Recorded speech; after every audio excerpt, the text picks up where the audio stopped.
ভব তুমি। হে জগন্নাথ প্রভু, সকলের মঙ্গল করো, সকলকে ভালো রেখো, সকলকে কৃপা করো। জগন্নাথ প্রভু তিনি আজ সপ্তম দিন তিনি নৌকা বিহার করবেন। সপ্তম দিন মানে আজকে জগন্নাথ প্রভুর চন্দনযাত্রার শেষ দিন। প্রভুর কৃপা সকলে লাভ করুন। প্রভু যাচ্ছেন, তিনি নৌকা বিহার করবেন, প্রভুকে নৌকায় তোলা হবে, আমরা প্রভুকে নিয়ে আনন্দ করব। জগন্নাথ প্রভুর কৃপা সকলের উপর বর্ষিত হোক। জগন্নাথ স্বামী নয়ন পথগামী ভব তুমি। জগন্নাথ প্রভুকে তোলা হচ্ছে। জয় জগন্নাথ, সবাই বলুন জয় জগন্নাথ। এই মালাটা ঠিক করুন। জয় জগন্নাথ।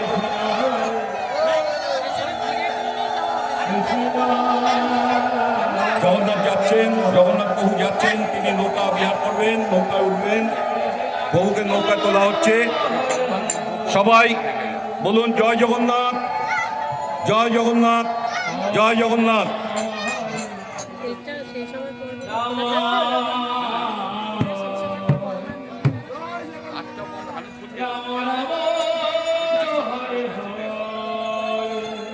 প্রভু যাচ্ছেন, তিনি পুজো গ্রহণ করলেন এবং প্রভুর যে আসল রূপ, এতদিন ধরে 7 দিন ধরে চন্দন লেপন ছিল, প্রভু আজ নিজের রূপ, সেই ভুবন বোলানো রূপ তিনি ধারণ করলেন এবং প্রভু সকলকে কৃপা করবেন।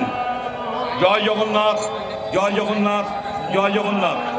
প্রভু যাচ্ছেন, তিনি আজ সপ্তম দিন।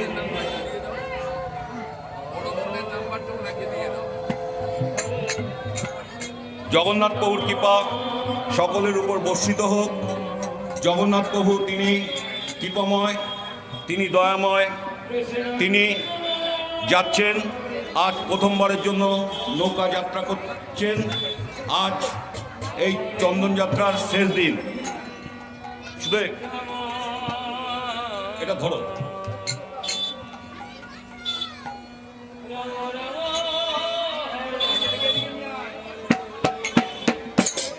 হরে কৃষ্ণ হরে কৃষ্ণ